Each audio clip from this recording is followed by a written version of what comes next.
দর্শক আমন্ত্রণ জানাচ্ছি সবাইকে চ্যানেল 24 এর সাপ্তাহিক আয়োজন আইডিএলসি প্রেজেন্টস ইনসাইডে। ইকবাল আহসান আছি আপনাদের সাথে। দর্শক আজকের আয়োজনে আমরা অত্যন্ত সম্মানিত একজন অতিথি পেয়েছি, ডক্টর সালেউদ্দিন আহমেদ। তিনি অর্থ ও বাণিজ্য মন্ত্রণালয়ের মাননীয় উপদেষ্টা। আমরা আলোচনা করব মূলত অন্তর্বর্তী সরকারের 3 মাসে অর্থনৈতিক, ব্যাংক ব্যবস্থা এবং বাজার ব্যবস্থায় যে সংস্কার এবং অগ্রগতিগুলো এসেছে সেই বিষয়গুলো নিয়ে আমরা আমাদের উপদেষ্টার কাছ থেকে এই বিষয়ে তার 3 মাসের যে অগ্রগতি, তার যে পরিকল্পনা এবং যা যা করতে পেরেছেন, বিশেষ করে সাধারণ মানুষ বান্ধব যে কার্যক্রমগুলো তিনি হাতে নিয়েছেন, কতটুকু স্বস্তির মধ্যে আছেন এবং কতটুকু অস্বস্তির মধ্যে আছেন। স্যার, আপনাকে স্বাগত জানাচ্ছি, অনেক ধন্যবাদ জানাচ্ছি আমাদেরকে সময় দেওয়ার জন্য। ধন্যবাদ আপনাকে। আমি স্যার মোটা দাগে প্রথম প্রশ্নটা ওইভাবেই করতে চাই। আপনি যখন দায়িত্ব নিলেন, একটা মোটামুটি ভঙ্গুর ব্যাংক ব্যবস্থা, অর্থনৈতিক নানামুখী চ্যালেঞ্জ ছিল, আপনার কিছু লক্ষ্য ছিল, কিছু উদ্দেশ্য ছিল, কতটুকু পূরণ হয়েছে, পূরণ করতে পেরেছেন গেল 3 মাসে? যখন আমরা দায়িত্ব নিলাম আগে আগে থেকে কিন্তু অর্থনীতি একটা অচলাবস্থার সৃষ্টি হয়েছিল বিভিন্ন কারণে, আগের সরকারের বিভিন্ন অনিয়মের কারণে। যখন আমরা এটা নিলাম তখন অর্থনৈতিক হিসেবে একটা বেশ বেসামাল অবস্থা। আপনার প্রথমত ব্যাংকিং সেক্টর আপনারা জানেন একেবারে দুরবস্থা। বেশ কয়েকটা ব্যাংকের গভর্নেন্স, যেটা ম্যানেজমেন্ট প্রবলেম, সেটা ছিল। বহু অর্থ পাচার হয়ে গেছে ব্যাংকগুলোতে, সেরকম অবস্থা। তারপরে আপনার খেলাপি ঋণ অনেক বেশি, দিনের পর দিন বাড়ছিল খেলাপি ঋণ। তারপরে আপনার আপনার বিভিন্ন পুঁজি বাজারে বেহাল অবস্থা ছিল, পুঁজি বাজার বারবার কতটা ডিফাকেল হয়েছিল সেটা।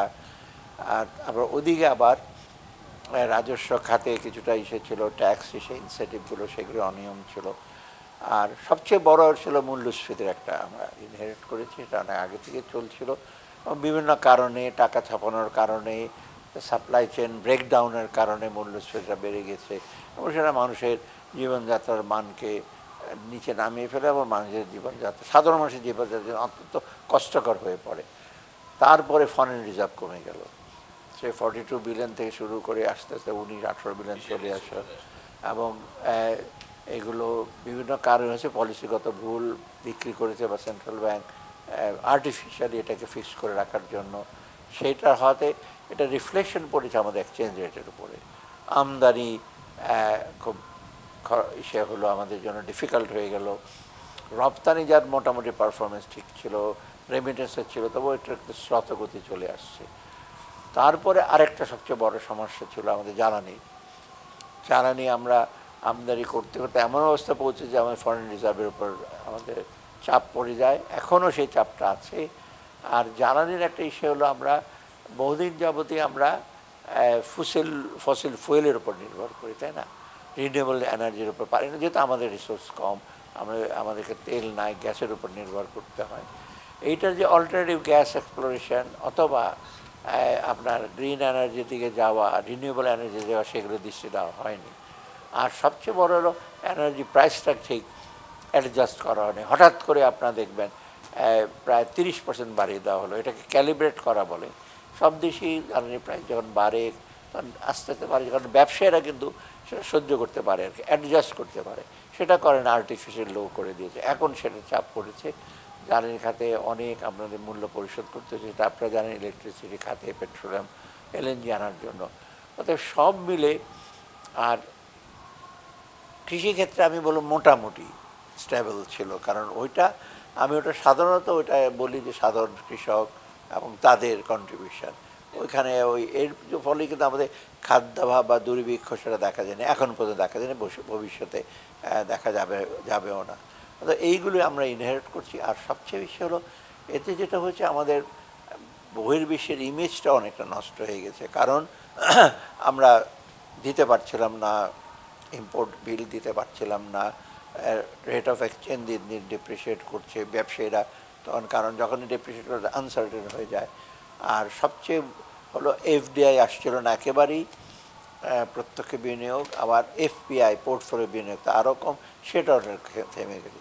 তো বাইরের থেকে যে অর্থ সহায়তা, বাইরের থেকে যে বিনিয়োগ, সেটা অনেক কমে আসছে। সব মিলে আমাদের রিসোর্স গ্যাপ, সম্পদের অপ্রতুলতা, বাইরে থেকে সম্পদ আনা, বাইরে থেকে বিনিয়োগ আনা ধীরে ধীরে কমে গেছে। তার ফলে যেটা হয়েছে, সার্বিকভাবে আমরা অর্থনৈতিক ক্ষেত্রে আমরা বলি অস্থিতিশীলতা, মানে স্টেবিলাইজ, ইনস্টেবিলিটি দেখা গেল। লোকজন জানতো না ইম্পোর্ট কস্ট কত হবে, জিনিসপত্র পাওয়া যেত না, ইম্পোর্ট এই জিনিসটা আসছিল এবং মানুষের জীবনযাত্রার মান কষ্ট হলো। এবং স্যার এটা এখনও তো অব্যাহত আছে। আমরা যদি লাস্ট মাসের মূল্যস্ফীতির তথ্য দেখি সেটাও আবারও 2 অঙ্কের ঘেরা এবং খাদ্য মূল্যস্ফীতি আরও বেশি।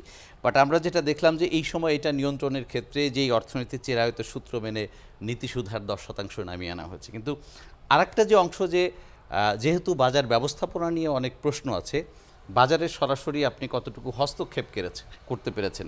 সাধারণ মানুষের একটা অভিযোগ যে আপনি এই সময় মাত্র একবার বাজারে গিয়েছেন এবং তথাকথিত সিন্ডিকেটের যে আলাপ সেখানে আপনি শক্ত কোনো ব্যবস্থা এখনও নিতে পারেননি, এটার ব্যাখ্যা।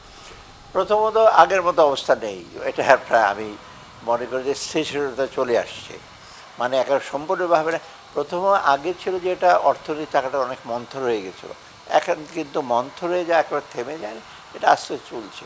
কারণ যখন একটা গতি কোনো জিনিসের মন্থর হয়ে যায় সেটাতে স্টার্ট নিয়ে চট করে একটা অ্যাক্সেলারেট করতে পারে না, দ্রুত গতিতে যেতে পারবে না, সময় লাগবে। আর অর্থনীতির জন্য অনেকগুলো সহায়ক সেই আছে, সূচক আছে, সেগুলো। এখন যেটা হয়েছে আমাদের যে চ্যালেঞ্জের মূল্যস্ফীতির চ্যালেঞ্জটা কিন্তু এটা 2 বছর থেকেই কিন্তু 10-11 এখন বেড়েছে। কারণ ওই অনেক কমপ্লেক্স, প্রথম হলো চাহিদার দিকটা আছে, টাকা ছাপিয়েছেন, একটা বিরাট বড় বড় মেগা প্রজেক্টে টাকা ঢেলেছেন।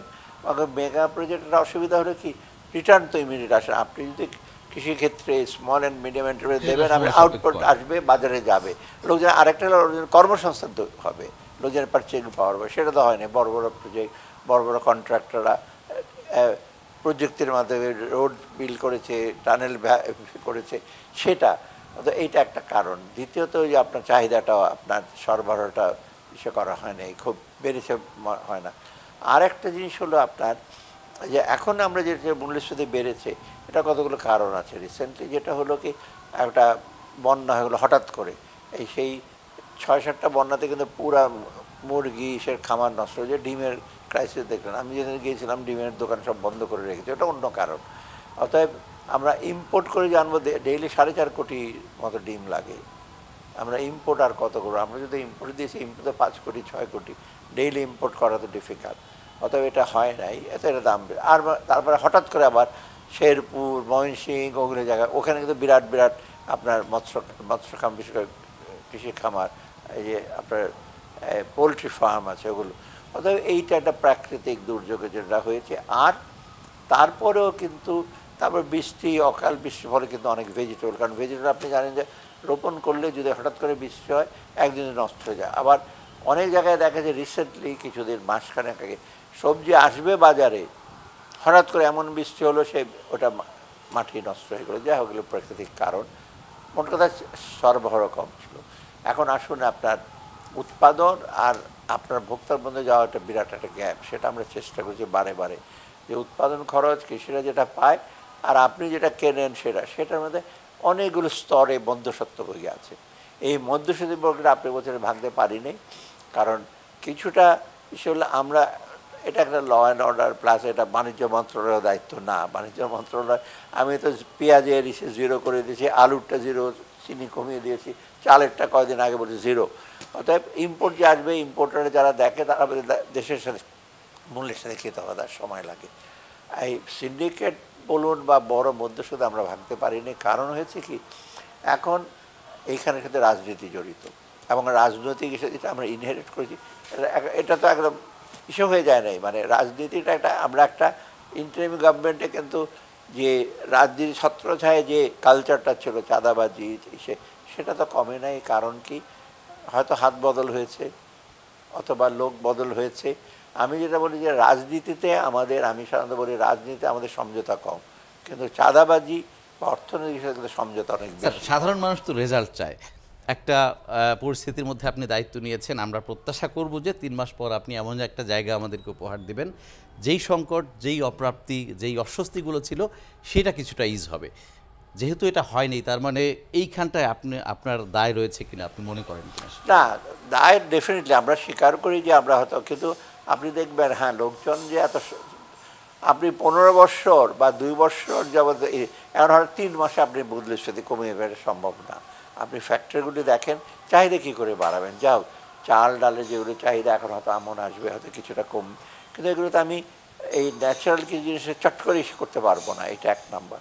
তারপর ইম্পোর্ট আমার করবো, এখনও কিন্তু আমাদের ফরেন রিজার্ভ আমরা করতে চাই, কতগুলো মিনিমাম একটা ফরেন রিজার্ভ রাখতে, ওদের সেই দিক দিয়ে ডেফিনেটলি লোকজন যে ইমিডিয়েট প্রাপ্তিটা পায়নি সেটা, এমন লোকজনকে একটু ধৈর্য ধরতে হবে, সেটা ঠিক। আমি এটাও স্বীকার করি মানুষ চায় যে ইমিডিয়েট, কারণ সরকারের বিশেষ করে আপনার খাদ্যদ্রব্যের মূল্য কমবে, এমপ্লয়মেন্ট হবে, তো একটু সময় লাগছে। তবে এইটা একটা ভালো সাইড যে ভবিষ্যতে এটা রিপিট হয়তো কিছু সময় লাগতে পারে, কিন্তু চাঁদাবাজি সমাধান হয়তো এইটার দিকে আমাদের দৃষ্টি, যে চাঁদাবাজিটা আস্তে আস্তে কমবে। মধ্যস্বত্বভোগী যারা আছে, মধ্যস্বত্বভোগী কিছু সব মধ্যস্বত্ব খারাপ না, আপনি সেই মহাস্থানগড় থেকে শশা কলা আসবে, সেটা ঢাকায় এসে ডিরেক্ট ফার্মার, ওখানে তো লোক থাকবে যারা কিনবে বাল্ক, কারণ বাল্ক না কিনলে তো চাষিরা না বিক্রি করলে ফেরত দিতে পারবে না, তার বাড়িতে কলা বা নিয়ে পচে যাবে। তারপর মাঝখানে কিছু জায়গায় ট্রাকের দাম ভাড়া বেশি, সেখানে আমরা জানি যে আপনার স্লিপ দিয়ে দিয়ে 3000 টাকার ট্রাক 5000 6000 টাকা হয় চাঁদাবাজির জন্য। তারপর এখানে আসে হাত বদল হয়, ট্রাকে থাকতেই পণ্যের হাত বদল হয়, ফুটপাত ভাগ করা আছে। তারপরে এইগুলো আপনার কিন্তু মিলেমিশে করছে সবাই, আগের যে রাজনীতি এখন যেটা, আর সাথে সাথে লোকাল যারা আছে তাদেরও একটা ভাগ আছে। হয়তো এগুলি সরাতে হলে যে ঠিক আছে ভোক্তা অধিকার চক্র রাজ যাবে, কিন্তু একটা সাময়িক কনস্ট্যান্ট মনিটর যদি আপনার নিজেরা না করে, ওগুলি যদি না কমায়। সেকেন্ড, আমাদেরকে যদি টাস্ক ফোর্স করে দিই, ছাত্ররা আছে কিন্তু তারা সবসময় যেতে পারে, আর আমরা কিন্তু খুব ফোর্স ব্যবহার করছি না আগেকার মতো। এখন হয়তো আপনি বলতে করতে পারি, কিন্তু এটা কিন্তু জোর করে দাম কমানো যায় না। আর জোর করে একটা ট্রেডারকে বললেন তুমি এটা বিক্রি করতে, সে দোকান বন্ধ করে দিলে আপনি কী করবেন? অতএব এই ফ্যাক্টরগুলি চাহিদার দিকটা আছে ডেফিনেটলি আমরা চেষ্টা। আর ইতিমধ্যে আমরা কত ডিসিশন নিয়েছি যে আমদানির ব্যাপারে একেবারে ভোগ্যপণ্য আমদানি করি, সব করে, আর বাংলাদেশ ব্যাংকের কোনো এলসি মার্জিন লাগবে না, 0 করে দিচ্ছে। তারপর এখন বলছে আমরা সিঙ্গেল এক্সপোজার লিমিট, সেদিন তো আমরা ডিসিশন নিলাম যে সিঙ্গেল এক্সপোজার লিমিট করে থাকবে না, অর্থপণ্য তুমি যত আনবে করো, অন্যগুলির ব্যাপারে এলসি এক্সপোর্ট। আপনি তো ব্যাংক ব্যবস্থার লোক, এখনও পর্যন্ত আমরা সেটাই মনে করি, কিন্তু আমরা যেটা দেখলাম যে গেল 1.5 দশকে পুরো অর্থনীতি নিয়ে যতটা না আলোচনা হয়েছে তার বেশিরভাগই হয়েছে ব্যাংক খাত নিয়ে। এই 3 মাসে ব্যাংক খাতের যে কার্যক্রমগুলো মাননীয় গভর্নর নিয়েছেন, আপনারা নিয়েছেন, এতে আপনি সন্তুষ্ট কিনা? আমি এই অর্থে বললাম যে সাধারণ মানুষ কিন্তু এখনও সন্তুষ্ট হতে পারেনি, আপনারা সন্তুষ্ট কিনা? না, আমরা যে ব্যাংকের সংস্কৃতি আমরা সন্তুষ্ট, এবং আমি তো কিছুদিন আগে ওয়ার্ল্ড ব্যাংক IMF সাথে কথা বলছি, এইগুলি তো ওরা দেখছে যে আমাদের আর্থিক খাত বিষয়ে ব্যাংক খাতের যে সংস্কারগুলো, আর একটা রেভিনিউ খাতে যেখানে ট্যাক্স রেভিনিউ কী হচ্ছে, এরকম এগুলি নিয়ে ওরা দেওয়ার যথেষ্ট সন্তুষ্ট। কারণ আমি ওখানে যে সময় যাদের সাথে কথা বলেছি, বিশ্ব bank, ADB, Islamic development bank, even OPEC ফান্ডের প্রত্যেকে কিন্তু দে হ্যাভ পজিটিভ বিষয় দেয়, এবং আমাদের অ্যাসিওর করেছে যত রকম সাহায্য দেয়। অলরেডি আমরা তো ওদের আমরা দেখছি যে এই যে ব্যাংক ব্যবস্থাটায় একটা বেশ কতগুলো ব্যাংক এমন বেহাল অবস্থা, আপনার অনেক সময় ম্যানেজমেন্ট খারাপ হয়, লোকজন কিছু করাপশন করে, বা ধরেন ওভার এসে কেউ 10 কোটি টাকা নিয়ে এই ফেরত দিল না হয়তো একজন, বা 10 কোটি টাকা 2 কোটি টাকা দিয়ে। কিন্তু সার্বিকভাবে যেটা দেখা গেছে কতগুলো ব্যাংকে, যে ব্যাংকের লোন ছাড়া বা ডিপোজিটের যে টাকা সেটাও নিয়ে চলে গেছে। মানে আপনি একটা ব্যাংক আছে প্রায়, আমি জানি না কত বলেছে, যে যত লায়াবিলিটি ডিপোজিটের চেয়ে বেশি লায়াবিলিটি এখন তাদের, এখন ডিপোজিটে তো টাকাই পাচ্ছে না, ওই FDR খুলছে, আমি জানি তো অনেক। অতএব এটা অত্যন্ত দুঃখজনক ব্যাপার। এখন এইগুলিকে ঠিক করে দাও, বাংলাদেশ ব্যাংকের যে বোর্ডটাকে ঠিক করে, 2-1টা ব্যাংক মোটামুটি ঠিক আসছে, কিন্তু আমি টাকাগুলো যে করেছি সে কী করে, সেটার জন্য অবশ্যই স্টোলেন অ্যাসেট রিকভারি অ্যাক্ট আমরা করছি, কিন্তু সেটা টাকা আনার ব্যাপার তো অনেক লিগালি সে সময় লাগবে, ওই টাকার উপর ডিপেন্ড করে অনেক সময় সাপেক্ষ ব্যাপার।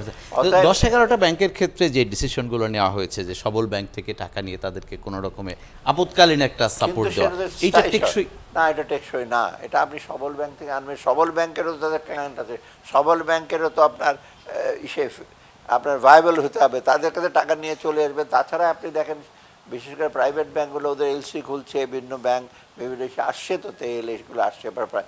এখন যদি ওখান থেকে সব টাকা নিয়ে যান, দুর্বল ব্যাংকে যান, দুর্বল ব্যাংকের তো ওটা ইফেক্টিভলি ব্যবহার হচ্ছে না। অতএব এটা একটা স্থায়ী সমাধান না। স্থায়ী সমাধান বাংলাদেশ ব্যাংক চিন্তাভাবনা করছে যে যে অ্যাসেটগুলো বাজে অ্যাসেট সেগুলো কি করে আপনার ওটাকে কন্ট্রোল করে বিক্রি করে দেওয়া যায়, কিন্তু বিক্রি করলে লাভ হবে না। যেসব অ্যাসেট আপনি হাজার হাজার কোটি টাকা নিয়ে গেছে তাদের অ্যাসেট সে তুলনায় কিছুই নাই। আর জমানত যেগুলো দিয়েছে সেগুলো তো জমানত বলতে যেগুলো কিছুই নাই, টাকা পয়সা নিয়ে গেছে। অর্থাৎ এটা একটা পিকুলিয়ার। এখন যেটা চেষ্টা করছে বাংলাদেশ ব্যাংক, যে সবল ব্যাংকগুলো স্ট্রং আর দুর্বল ব্যাংকগুলো কিছুটা অপটিমাম লেভেলে নিয়ে আসা। এখন কিছুটা কিন্তু বাংলাদেশ ব্যাংকও টাকা দিয়েছে। কিছুদিন আগে একটা ব্যাংকে অনেকগুলো টাকা দিয়েছে, যারা গার্মেন্ট ইন্ডাস্ট্রি যারা ডিল করে তাদেরকে। আমরা আবার ফাইন্যান্স মিনিস্টার থেকে আলাদাভাবে টাকা দিচ্ছি কিছু কিছু, ওই যে অবরোধ করছে তাদের জন্য মিনিস্টার অফ লেবার বেতন ভাতা সংক্রান্ত যে দিতে হচ্ছে। এখন ব্যাংকের জন্য হলো আস্তে আস্তে কতগুলো ব্যাংক কিন্তু যারা খারাপ, ওদের বেশি দিন টিকে রাখা ডিফিকাল্ট। তার মানে কি মার্জ বা অন্য কোনো উপায় এগুলোকে বিলুপ্ত করা? মার্জের কথা বলছে, আগের মতো তাড়াহুড়া করে মার্জ করার কথা বলে সে ঝামেলা হলো। মার্জ করতে হলে প্রথম অ্যাসেটগুলো, অ্যাসেট কোয়ালিটিগুলি কার কী অ্যাসেট এটা আইডেন্টিফাই করবে, সেটা বাংলাদেশ ব্যাংক করছে। কারণ মার্জ করলে তো যার সাথে মার্জ করবে সে তো ওই অ্যাসেটগুলো দেখতে যাবে যে তোমার অ্যাসেট কী আছে, আমার লাইবিলিটি কত।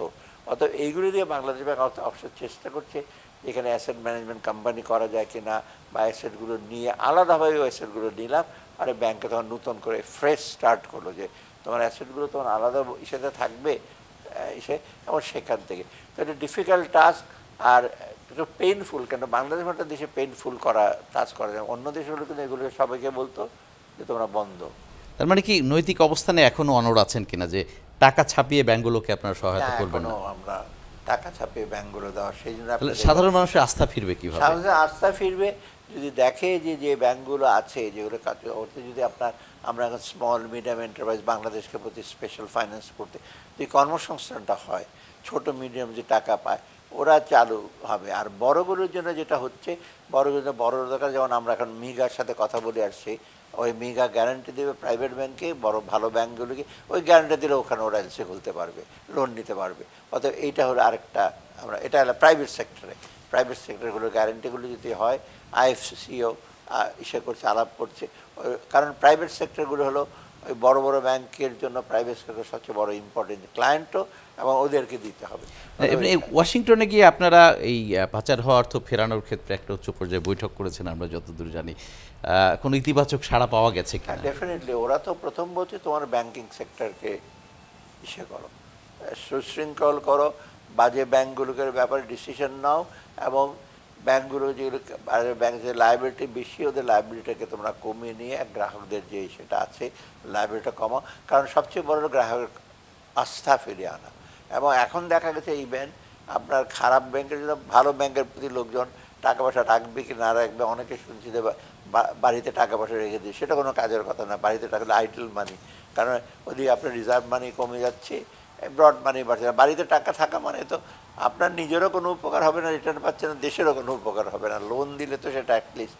অতএব ওইখানে আমরা মানি লন্ডারিংয়ের ব্যাপারে যেটা বলেছি, সবাই আমাদেরকে অলরেডি একটা টাস্ক ফোর্স করেছে আপনি জানেন, এবং সেখানে এবং ওরা বলছে যে আমাদের ফাইন্যান্সিয়াল এক্সপার্টাইজ আছে।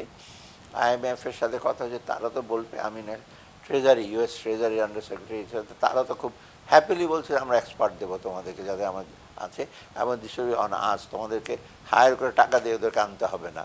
তারপরে ইভেন আমাদেরকে অফার হয়েছে, ব্রিটিশ ওভারসিজ ডেভেলপমেন্ট মিনিস্টারের সাথে আমার কথা হয়েছে, এমপি মহিলা, উনি বলছে আমাদের এক্সপার্টাইজ আছে, আমরা জানি ব্যাংক রিকভারি কেমনে করতে হয়।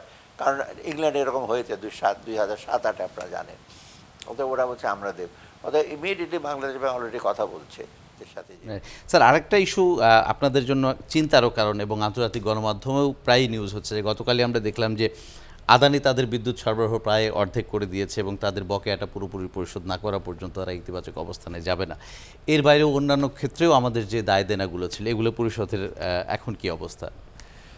দায় দেনা যেগুলো ছিল গভর্নমেন্ট সেক্টরে বেশিরভাগ আমরা সৌদি আইটিএফসি একটা ছিল, ইসলামিক ট্রেড ফাইন্যান্সিং হিসেবে আমরা সব দিয়ে দিয়েছি।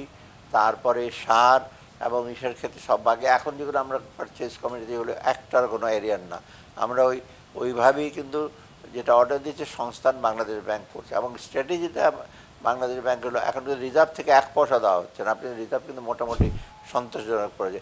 যেটা বাংলাদেশ ব্যাংক হচ্ছে, যেহেতু আমাদের রেভিডেন্সটা ভালো, এটার জন্য আমি ধন্যবাদ জানাই আমাদের প্রবাসীদের, তাদের সবচেয়ে কন্ট্রিবিউশন বেশি, ওটা কিন্তু যোগ হচ্ছে এক্সপোর্টও কিন্তু কমে নাই। আপনারা যে আসলে দেখেন সেটা কত ছোট ছোট করে, কারণ আমরা তো ওই যে ক্যাশ ইনসেন্টিভ আমরা জানি তো ক্যাশ ইনসেন্টিভ যে দিচ্ছে কত হাজার হাজার কোটি টাকা, কারণ ক্যাশ ইনসেন্টিভ এক্সপোর্ট না হলে ওরা পায় না, অতএব এটা একটা প্রমাণ। অতএব আর সেকেন্ড আমাদের ফ্যাক্টরি যে 100-200টার মধ্যে পৃথিবীর 50টার বেশি বাংলাদেশে, ওরা জানে। অনেকে বলছে চলে যাব গ্যাপ, আমি ওদের সাথে কথা বলেছি, মার্কস অ্যান্ড স্পেন্সার সে ওরা বলছে যে আমরা সহজেই চলে যাব না, কারণ তোমাদের উপর তো আমাদের এত ভালো ফ্যাক্টরি, এইগুলো আমরা অন্যখানে গিয়ে আমরা পাবো না, আর কস্ট ওদের অনেক কম। অতএব এই যে এইভাবে আমরা এখন চেষ্টা করছি যে কীভাবে এই যে আদানিরটা যেটা হলো অনেক বিরাট একটা অঙ্ক দেয় নাই। এই যে আমাদের বেশিরভাগ কিন্তু প্রবলেমগুলো আমরা ইনহেরিট করেছি, তো এইগুলো এতগুলো যে এইগুলো আমরা দিচ্ছি, আদানি তো কোনো টাকাই দেয় না প্রায়, ওরা বলছে কেউ বলছে 500 কেউ 800, তার মধ্যে অলরেডি আমরা দিচ্ছে। এবং এখন আদানি একটু আশ্বস্ত হয়েছে যে দেব, ওদের হাতে প্রথম ছিল দেবই না আমরা, এখন দিচ্ছে, হয়তো আদানি আরও চাপ দেবে। এটা কেউ অর্থনৈতিক কারণ না, এটার পেছনে অন্য কারণ আছে। স্যার, অভ্যন্তরীণ যে দেনাগুলো আছে বিদ্যুৎ খাতে বেসরকারি যারা সাপ্লাই দেয় তাদের কাছে অনেক টাকা পয়সা রয়ে গেছে, এগুলো পরিশোধের ক্ষেত্রে স্যার ওইসব করে দেয়। অভ্যন্তরীণ যেগুলো আছে আইপিপিডি, এগুলো তো অনেকটা ইনফ্লেটেড, ওদের ব্যাপারে আমরা এতটা ইসে করছি না, কারণ হলে বেশিরভাগই তো আপনার বসে বসে ক্যাপাসিটি চার্জ দিয়েছেন, ওটা পাচ্ছে। কিন্তু আমরা চেষ্টা করছি যে যত তাড়াতাড়ি আমাদের নিজস্ব যে বিশেষ করে বায়ো এনার্জি এবং ডোনারের বেশিরভাগ এখন বলছে তোমরা এই যে তোমার কনজারভেশন অফ এনার্জি এবং রিনিউয়েবল এনার্জির উপরে আমাদের প্রত্যেকটা প্রজেক্টের সাথে যখন আমরা কথা বলি, তখন তোমার এনার্জি এফিসিয়েন্সি সে কী এবং সাস্টেনেবল এনার্জি আর ক্লাইমেট, ওই দুইটা জিনিস ওদের সবচেয়ে বেশি এমফেসিস দেয়, আমাদের ক্লাইমেট ভালো।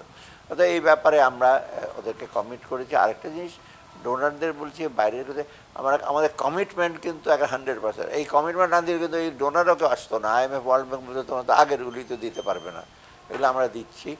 আর প্রাইভেট সেক্টর ট্রু, যে প্রাইভেট সেক্টরে যে আদানিটা তো দিয়ে চেষ্টা করছে, এবং আমরা বলেছি যে উইল নট এই যে আমরা কোনোদিন ডিফল্ট হবো না, এখন পরে হই নাই, পাকিস্তান হয়েছে, শ্রীলঙ্কা হয়েছে। রাইট, বিদেশি ঋণের চাপ এখন দিন দিন আমাদের বাড়ছে, যেটা ERD লাস্ট 3 মাসের ডেটা আমাদেরকে সেটাই বলে। তার উপরে নতুন করে প্রায় $10 বিলিয়ন কমিটমেন্ট বিভিন্ন সোর্স থেকে আপনারা নিচ্ছেন। আমার মোটামুটি $100 বিলিয়ন উপরে কিন্তু বিদেশি দায় দেনা রয়েই গেছে, এর উপরে বাড়তি এই চাপগুলো নেওয়ার মানে যৌক্তিক ব্যাখ্যাটা কি আপনাদের? দুটো দিক আছে। একটা হলো আমরা ইনহেরিট করেছি অনেকগুলো, মানে আপনি দেখেন গত প্রায় 1 বছর আরও বেশি সময় দিচ্ছিল না তারা, এটা আমরা জানতাম না। এটা হলো আরেকটা দিক, ওরা বলেই নাই। আমরা বাইরে থেকে অর্থনীতি চাচ্ছে, তারাও জানতো না যে ITFC আদানির টাকা, আপনারা অনেক জানতেন না যে এগুলো টেলিফোন। তারপরে এখন সেটা একটা দিক। আর সেকেন্ড হলো আমরা যে কমিটমেন্ট দিয়েছি আমরা দিতে থাকবো, সো এটা একটা চাপ পড়ে যায়। আর নতুন করে যে আমাদের খরচ হচ্ছে, ইম্পোর্ট আনছি, সেটার জন্য ডেফিনেটলি আমাদের ইস্যু হবে। অতএব এই দুইটা দিক দেখে আমরা ডেফিনেটলি আমাদের উপর চাপ পড়ছে। তবে বাংলাদেশে এখনও জিডিপি আর ফরেন রিসোর্স সে 38% মাত্র, 38-39।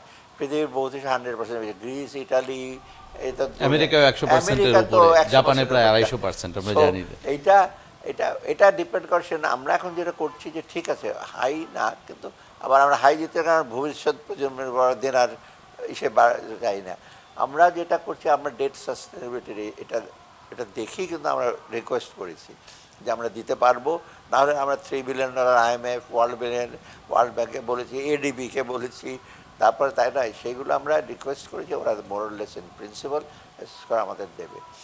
অতএব এটা আমরা দিতে পারবো না সে সক্ষমতাটা, এইটা একটা যাচাই করেই কিন্তু আমরা দিচ্ছি। দ্বিতীয়ত হলো আমাদের যদি FDI বাড়াতে পারি, FPI বাড়াতে পারি, আমাদের ফরেন রিজার্ভটা হিসেবে ইনভেস্টমেন্ট যদি বেশি, ডেফিনেটলি ক্যাপাসিটি বাড়বে, কারণ প্রাইভেট সেক্টরটা বিশাল অঙ্ক ব্যয় হবে, প্রফিটও করবে। আর আমরা চাচ্ছি এক্সপোর্ট ডাইভার্সিফাইড করতে, বিভিন্ন সাথে রেমিটেন্স আরও বাড়াতে। আর সেকেন্ডলি আমরা প্রত্যেকটা প্রজেক্ট আমরা পুরোগুলো রিভিউ করছি। আপনারা দেখবেন আমরা প্রজেক্ট একে মাত্র কয়েকটা মাত্র প্রজেক্ট দিয়েছে, আমরা অনেক চিন্তা ভাবনা করে যে প্রজেক্টগুলো আমাদের দরকার আর যেগুলোর রেট অফ ইন্টারেস্ট ভালো, আর বাকিগুলো আমরা একটা পেন্ডিং রেখেছি। আর দেখছি যেসব প্রজেক্ট 5-10% হয়েছে, কিন্তু বিরাট অঙ্কের প্রজেক্ট, এবং ওইগুলো কোনো আমরা দেখবো লায়াবিলিটি, এগুলো আমরা নিয়ে ডিসিশন নেব করবো কিনা। আর অনগোয়িং যেগুলো আছে সেগুলো আমরা বলছি চলতে থাকুক, কারণ অলরেডি হয়ে গেছে অনেকগুলো। স্যার, ঋণ পরিশোধ নিয়ে আপনি বাড়তি চিন্তা আছে কিনা? কারণ গেল অর্থ বছরে আমাদের কিন্তু প্রায় $3.5 বিলিয়ন পরিশোধ করতে হয়েছে, এবং এখনকার যেই ট্রেন্ড তাতে আমার আগামী 2-3 বছরে এটা $5-6 বিলিয়ন হয়ে যাবে। সমান তালে আমার যদি ইনফ্লোগুলো না আসে, আমি কিভাবে মানে ঋণ করে ঘি খাওয়ার মতো পরিস্থিতিতে আমরা পড়তে না, যাচ্ছি কিনা সেটা স্যার? ঋণ, এটি আমি বললাম যে আমাদের ফার্স্ট হলো এই ইউটিলাইজেশন, সেটা আমরা দেখছি। আমরা ফেল্ট নিড, আমাদের প্রয়োজন হলো ওটা নেবো, ওটার জন্য। আর অন্যগুলো এখন অনেক অপ্রয়োজনীয় আপনি প্রজেক্ট আছে জানেন, এবং অনেকগুলো প্রজেক্ট নিয়ে নেওয়া হচ্ছে, আমরা দ্বিতীয়বার চিন্তা করছি এগুলো বাড়াবো কি না। অতএব এইটা একটা জিনিস, কারণ আপনি এনে যদি সক্ষমতা না থাকে বা ইকোনমি যদি কন্ট্রিবিউট না করে, হয়তো ইমিডিয়েটলি করে না, 5 বছর পর ওটার বেনিফিট তো ব্যবসায়ী এবং লোকদের পেতে হবে, এইটা একটা দিক। আর দ্বিতীয়, হ্যাঁ, আমাদের বাজেটে চাপ পড়বে, আমরা যখন বাজেট রিভিউ করবো আমরা দেখবো একটা বৃহৎ অংশ দিতে হবে। তখন আমরা দেখবো যে আমাদের বিশেষ করে আমাদের বাজেট ডেফিসিট এডিবিটাতে, তাই না, ডেভেলপমেন্ট সাইডটাতে। কারণ রেভিনিউ সাইডটা একেবারে কমাতে পারবো না, এবং রেভিনিউ সাইডে যা আর্ট করি এই রেভিনিউ সাইড চলে। অতএব আমরা এই ডেভেলপমেন্ট প্রজেক্টটা আমরা যথাসম্ভব আমরা যুক্তিসঙ্গত করব, বিরাট করে ফেলবো না, আবার ছোট্ট একটা ডেভেলপমেন্ট গ্রোথও আমাদের লাগবে, সো ওইটার সাথে তাল মিলিয়ে আমাদের করতে হবে। রেশনাল করবো, এটা আমাদের মাথায় আছে যে একবার। এই জন্য দেখবেন আমরা কিন্তু অত্যন্ত সংযত, যে প্রজেক্টগুলো আমরা এখন একদিকে দিচ্ছি বা একদিকে অ্যাপ্রুভ করছি, ওটার জন্য কমিটমেন্ট আছে অফকোর্স ওয়ার্ল্ড ব্যাংকে, এনএডিবি, সেগুলো। স্যার, আমরা যে সংস্কারগুলোর কথা দেখলাম, শ্বেতপত্র কমিটি হয়েছে, অর্থনীতির কৌশল পুনর্নির্ধারণ সংক্রান্ত, রাজস্ব খাত সংস্কার, একাধিক কমিটি এখন কাজ করছে। আলটিমেটলি স্যার, আপনি এইগুলো দিয়ে কি প্রমাণ করতে চান? আসলে আমাদের সংকটগুলো সমাধানের ক্ষেত্রে আপনাদের কর্মকৌশলটা কি থাকবে? প্রথমত সংস্কারগুলো করা হচ্ছে, কারণ এই সংস্কারগুলো না করলে সংকট সমাধান করতে পারবো না। কারণ আমাদের সংস্কারকে আর্থিক খাতে সংস্কার, ব্যাংকিং, পুঁজিবাজার একটা দেখেন, পুঁজিবাজার আপনি দেখেন এখন শেয়ার প্রাইস কমে গেছে, গালাগালাজ করছে পুঁজিবাজার চেয়ারম্যানকে, এগুলো সব কিন্তু আপনি জোর করে জেড ক্যাটাগরি শেয়ার বাজারে বিক্রি করাচ্ছে, লোকজন ঠকাচ্ছে। তারপরে আপনার ফ্লোর প্রাইস দিয়ে দিয়েছে লোকজন। এই যে যেটা বললেন, লোকজন মায়োপিক, তো আরে লাভ করতাম, এখন হয়তো আলটিমেটলি দেখা গেলে 2 পয়সাও বিক্রি হবে না, অনেক আছে। তো যেটা এখন করা হচ্ছে পুরোগুলো কারেক্ট, এই জন্য দেখবেন 420 কোটি টাকার মতো ফাইন করা হলো, 3 বছর যাবৎ করা হয়নি। এই এক ক্রিকেট প্লেয়ার ফাইন করলো, আর সে তার 3 বছর আগে এগুলো জালিয়াতি করেছে সে। অতএব এগুলো একটা মেসেজ দেওয়া হচ্ছে, আপনার কারেক্ট করা সময় লাগছে। এখন রিসেন্টলি ঘুরে দাঁড়িয়েছে, যে কারণ আমরা কিছু কিছু ডিসিশন নিয়েছি, ক্যাপিটাল গেইন ট্যাক্স কমিয়ে দিয়েছি। অর্থাৎ সংস্কার না করলে কিন্তু আপনি সেগুলো করতে পারবেন না, ওই যে কারেক্টিভ অ্যাকশনগুলো নিতে পারে, কারণ সংস্কারের সাথে এগুলো জড়িত, তো ব্যাঙ্কিং সেক্টরে তাই। অতএব কারেক্টিভ অ্যাকশনের জন্য সেটা আমরা সংস্কারগুলোতে সাধারণত আমি 3 ভাগে একটা শর্ট টার্ম, ইমিডিয়েটলি যে ব্যাংকের ম্যানেজমেন্ট সে কমানো, রিফাইন্যান্স অলরেডি করা হচ্ছে সেগুলা। আর সেকেন্ড হলো মধ্যমেয়াদী, এই যে আমাদের রেশিওটা কী হবে, ডেট ইকুইটি রেশিও কী হবে, তার ডিফল্টটা কীভাবে রিশিডিউল করবেন, এখন 2% মতো করে ফেলছে, এটা কত করবে, এটা একটু সময় লাগবে, কারণ প্রভিডেন্সিয়াল নর্মসগুলো পালন করতে হবে, ইন্টারন্যাশনাল নর্মসগুলো, এটা IMF এবং সবাই বলছে নর্মসগুলো।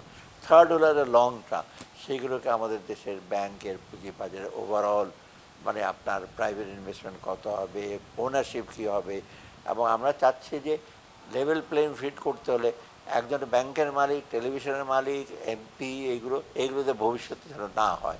কারণ যারা পলিসি মেকার, ব্যবসায়ী আলাদা থাকবে, পৃথিবীর কোনো পার্শ্ববর্তী দেশে তো তাই না, তা নাই। আপনি দেখেন ওখানে কি সব পলিটিশিয়ানরা ব্যাংক ওন করে, বা বিলিয়নাররা কি আপনার টেলিভিশন ওন করে, কিছু না। আমাদের দেশে সব মিশে একাকার হয়ে গেছে। এগুলো একটু লং টার্ম, আর লং টার্মের সবচেয়ে বড় ইস্যুটা হলো মিডিয়ার প্রান্তে লং টার্মে পলিটিক্যাল ইস্যুটা। স্যার, এখন আমরা এই অর্থ বছরের প্রথম 1-2 মাস তো খুব বাজেভাবে পার করেছি। এখন যে অর্থনৈতিক কর্মকাণ্ড, আপনি সন্তুষ্ট কিনা? কারণ প্রত্যেকটা সংস্থার ক্ষেত্রে আমরা যে এই অর্থ বছরের জন্য জিডিপি গ্রোথ 4-4.5-এর মধ্যে দেখেছি, আবার 4 মাসে 31,000 কোটি টাকার মতো রাজস্ব ঘাটতিও রয়ে গেছে। তো কীভাবে আপনি ইকোনমিটাকে রিভাইভ করবেন? না, কিন্তু মোটামুটি আপনি দেখেন গ্রোথের ব্যাপারে আমি তো একটা ওয়ারি না, গ্রোথের আপনি ডিকনস্ট্রাক্ট দিলেন, গ্রোথের কি সার্ভিস সেক্টরের গ্রোথ, আমাদের গ্রোথটা হচ্ছে কংক্রিট, এগ্রিকালচার, তারপরে স্মল ইন্ডাস্ট্রিজ, এগুলোতে গ্রোথ বেশি। 4% যদি ওখানে হয় নিট গ্রোথ, সেটা তো অনেক বেশি, সেটা তো বেটার রিয়াল গ্রোথ যেটা আমরা মনে করি। আপনি তো হংকং, সিঙ্গাপুরের মতো তো সার্ভিস সেক্টরে বিরাট গ্রোথ বাড়ে, সেটা তো আমরা হতে পারবো না, তাই না? ব্যাঙ্কিং সেক্টরে আমরা জিনিসপত্র মানে ট্রেড হিসেবে বাড়ি ভাড়া বাড়িয়ে দেন, বা ট্রেড বাড়ছে 10 গুণ করে দেন, কালকে আমার জিডিপি বেড়ে যাবে। ট্রান্সপোর্ট সেক্টরে 12 হয়ে যাবে, এখন 6 আছে। তো এটা তো গ্রোথ একটা দরকার, বাট এটা যে আপনার এই যে ন্যাচারটা কোয়ালিটি কম্পোনেন্ট। সেকেন্ড হলো আমরা এখনই তো দেখতে পাচ্ছি যে আমরা মেসেজ দিচ্ছি কারাপশন যদি না হয়, আর মোটামুটি ব্যবসায়ীদের মধ্যে একটা কনফিডেন্স আছে, হয়তো এখনও তারা সমানভাবে ক্রেডিট পাচ্ছে না, কিন্তু আগেকার মতো কয়েকজন লোক সব ম্যানিপুলেট করবে, সব কিছু করবে, সেটা কিন্তু নাই। অতএব দিস ইজ, আমি মনে হয় আমাদের এটা একটা অ্যাচিভমেন্ট, এবং অর্থনৈতিক উন্নতির জন্য কিন্তু participation, level playing field, transparency, accountability না থাকলে লং টার্ম, সেটা আপনারা দেখতে পাচ্ছেন 15 বছর পর কী হলো, সামষ্টিক অর্থনীতির সূচক কত সুন্দর, কিন্তু ভেতরে তো আপনি গিয়ে দেখেন আমরা এখন দেখতে পাচ্ছি। স্যার, আপনি দায়িত্ব নিয়েই কিছু কঠিন বার্তা দিয়েছিলেন, স্পেশালি যারা করাপ্টেড বা যারা অনিয়মের সাথে জড়িত তাদের বিরুদ্ধে কঠোর ব্যবস্থা নেবেন। 3 মাসে আদৌ কোনো দৃশ্যমান ব্যবস্থা নিতে পেরেছেন কিনা? নেওয়া হয়েছে তো, যাদের ব্যাপারে অ্যালিগেশন আছে, আমরা তো ওই কোয়ারসিভ মেজার নিতে চাই না যে হঠাৎ করে একে আপনি কোয়ারসিভ ফাইন্যান্সিয়াল, যাদের ব্যাপারে কমপ্লেন আছে বাংলাদেশ ফাইন্যান্সিয়াল ইন্টেলিজেন্স তাদের পার্সোনাল অ্যাকাউন্ট বন্ধ করছে, কিন্তু কারো ব্যবসায়িক অ্যাকাউন্ট বন্ধ হয়। আপনি দেখেন না, সব তো ব্যবসায়ী, তো বড় বড় ব্যবসায়ী, ইম্পোর্টাররা যারা আনছে, খাদ্যদ্রব্য আনছে, বড় বড় ইম্পোর্টার অনেকেই, তো তাদের তো একটা ব্যবসা বন্ধ করা হয়নি। আর সেকেন্ড হলো যে সাথে সাথে যে যারা লেভেল প্লেইং ফিল্ড যারা এসেছে তাদের তো ঋণ দেওয়া হচ্ছে, এবং আমরা রেভিনিউটা আমরা এখন চেষ্টা করছি যে রিফর্ম করার জন্য, যে ট্যাক্স নেটটা বাড়ানো যায়, বড় বড় ব্যবসায়ী আরও করের বোঝা যেন না চাপানো যায়। অতএব একেবারে যে লোকজন সাস্টেনেবল লং টার্ম গ্রোথের জন্য, আসলে যে কোনো ডেভেলপমেন্টের ইস্যু আমরা শর্ট টার্ম দেখি, মেনলি স্টেবিলাইজেশন, কিন্তু আমাদের লং টার্ম কি পভার্টি কমানো, কোয়ালিটি অফ লাইফ বাড়ানো, এডুকেশন, সোশ্যাল সেক্টরে কোয়ালিটিটা বাড়ানো লাইফে, সেটা আমার মনে হয় আমরা সেই দিকে অগ্রসর হচ্ছি। একটু সময় লাগে, প্রথম 3-4 মাস তো আপনার প্রিপারেশন, মোবিলাইজেশন, অনেক কিছু লাগে। তো এই মেসেজটা দেওয়াতে একটা সুবিধা হয়েছে, আমরা যে কারাপশন করার ব্যাপারে এখন দ্বিতীয়বার ভাববে। আপনি দেখেন নতুন বাড়িঘর কেনার জন্য অনেকে টাকা আসে, অনেক ফ্ল্যাট কিনতে যাচ্ছেন, একটা উদাহরণ আপনি দিই, কারণ জানে এখন যদি টাকা আসবে ইনকাম ট্যাক্সের লোকজন যাবে আপনার টাকা। আগে তো একটা প্রশ্ন হতো না, মানে ভয়ে, তো আমরা আশ্বস্ত করছি তো এখন প্রশ্ন করা হবে না, যেহেতু বলছে যে রিয়েল এস্টেটে গেলে আপনাকে তো, তবু তো লোকজন একটু হিসাব দেওয়ার জন্য বা অ্যাকাউন্টেবল হওয়ার জন্য চেষ্টা। এবং দ্যাটস এ গুড নিউজ, ভবিষ্যতে যদি আপনার সততা, দক্ষতায় বাড়ে, আমরা ইভেন অ্যাডমিনিস্ট্রেশনটা বলছে ভালো লোকজন আসবে, দক্ষ লোকজন আসবে, কিন্তু আগে দিত কোন অর্গানাইজেশন কী লোক ছিল আপনার নিজেরাই জানেন, কাজ করতো কি না করতো, এখন সেটা তো আমরা স্যার দেখেছি। আমার শেষ প্রশ্ন আপনার কাছে, সামনে রমজান আসছে, এরই মধ্যে বাজার কেমন হবে না হবে এটা নিয়ে সাধারণ মানুষের মধ্যে একটা অস্বস্তি তৈরি হয়ে আছে, কারণ এই অস্বস্তি দীর্ঘ 2-2.5 বছর ধরেই চলছে। আপনারা কিছু উদ্যোগ নিয়েছেন, সাধারণ মানুষের জন্য আপনি আসলে স্বস্তির কোনো বার্তা দিতে চান কিনা, এবং মূল্যস্ফীতির নিয়ন্ত্রণটা একটা টাইম ফ্রেম সাধারণ মানুষ দেখতে চায়, আপনি কি প্রত্যাশা করেন কত দিনের মধ্যে কোথায় নেমে আসবে? মূল্যস্ফীতিটা টাইম ফ্রেম না দিলেও যে 1-2 মাসে কমে যাবে সেটা সম্ভব না, কারণ আপনি জানেন যে এই যে কতগুলো একটা স্ট্রাকচারাল প্রবলেম আছে, চাঁদাবাজি, এটা প্রবলেম, মার্কেটের প্রবলেম আছে। সেকেন্ড হলো আপনি দেখবেন এখন যে রমজান মাসে আমরা ইনশিওর করছি ছোলা, ডাল, পেঁয়াজ, খেজুর, এগুলো তো আমরা ইমিডিয়েটলি বলছি এখনই মোবিলাইজ করতে। সয়াবিন অয়েল, এখন এইটা হচ্ছে বিশ্ববাজারে যে দাম কমে, সয়াবিন অয়েল প্রায় $100 বেড়ে গেছে পার টন, এগুলো অনেকে বাইরের লোকজন তো জানে না সেটা।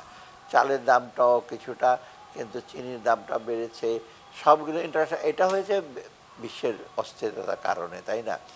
অতএব এটা তো আমরা তো ইম্পোর্টেড ইনফ্লেশন অনেকটা আমাদের একটা অংশ, অতএব এটাকে তবুও এর সত্ত্বেও আমরা চাচ্ছি যে এই জন্য আমরা সমস্ত ট্যাক্স কমে দেওয়া হচ্ছে। আমরা আপনার বিভিন্নভাবে, যেমন টিসিবি এখন আমরা প্রায় যে বিক্রি, এখন কথা হয়েছে টিসিবি আরও তাদের আওতা বাড়াবে, প্রয়োজন হলে কৃষি বিপণন থেকে, যে কিছুদিন আগে আমরা করলাম না আলাদা ট্রাক দিয়ে কৃষি বিপণন ডিরেক্টলি আপনার, এই জন্য আমরা অর্থ মন্ত্রণালয়ের টাকাও দিয়েছি সবজি টবজি কেনার জন্য, এটা আমরা কন্টিনিউ করব। আমরা বলছি ডিসেম্বর পর্যন্ত এটা কন্টিনিউ করবে, আর সামনে রোজার জন্য এটা আমরা কন্টিনিউ করব। এটা হলো আলাদা বিপণনের ব্যাপার। আর প্রোডাকশনের ব্যাপারে আমরা বলেছি কৃষি যে মৎস্য, এগুলোর জন্য যত ইনসেন্টিভ দেওয়া যায় যত আমরা করব। ডিমের ব্যাপারে খামারিদের আপনার বিশেষ করে এই কস্ট অফ এই যে ওদের ইনপুট কস্ট বেশি লাগে, ওই যে ফিডটা একটা বিরাট ব্যাপার, তো এইগুলি করবো যাতে করে লং রান প্রোডাকশন বাড়ে। আর সাথে সাথে রোজার সময় আমরা এশিওর করেছি যে কোনো কিছু অভাব হয়। চালের ব্যাপারে জিরো, এখন চালের ব্যাপারে বলছি যে প্রাইভেট হিসেবে যদি চাল না নেয়, আমরা খাদ্য মন্ত্রণালয়কে বলেছি তোমরা চাল নিয়ে আসবে, মানে প্রাইভেটরা তো লাভ দেখবে যদি চালের দাম এখানে খুব বেশি না হয়, ওরা সরকার সরাসরি নিজে ইম্পোর্ট করবে, এটা বলা হয়েছে, সরকার সরাসরি ইম্পোর্ট করবে, দরকার করলে সয়াবিন এগুলো সরাসরি ইম্পোর্ট করবে, ওটা তো বাধা নাই, আমরা টাকা দিলে আমরা তো টেন্ডার করে আনবে ক্রয়ের মাধ্যমে আনবো, তখন ড্যাম মানে কিছুটা একটা মজুতদারিদের ডিসকারেজ করবে, জানি যে সরকারের গুদামে অনেক, এটা তো আমরা ওই দিন আলাপ করে কত গুদামজাত হবে, কতটা আনবে সেটা সরকারের গুদামে যখন জিনিসপত্র তখন সেটা ভয় পায়, তখন আমরা ছেড়ে দেবো ইসে করে বাজারে ছেড়ে দেবো বিভিন্ন জায়গায়, শুধু ঢাকা যাতে করে একটা স্টেবল পজিশন মানে ওরা তখন বাধ্য হবে, কারণ পেঁয়াজ আলু তো বেশি দিন ধরে স্টোর করে রাখতে পারে, পচে যাবে, তো বাধ্য হয়ে ওরা বিক্রি করবে, ওদের সেই স্ট্র্যাটেজিটা আমাদের আছে মনে মনে। স্যার অনেক ধন্যবাদ, আমরা আজকের আলোচনা এখানে শেষ করতে চাই। ধন্যবাদ আপনাকে। দর্শকের সাথে শেষ করছি আজকের মতো আইডিএলসি প্রেজেন্টস ইনসাইড। ভালো থাকবেন সবাই।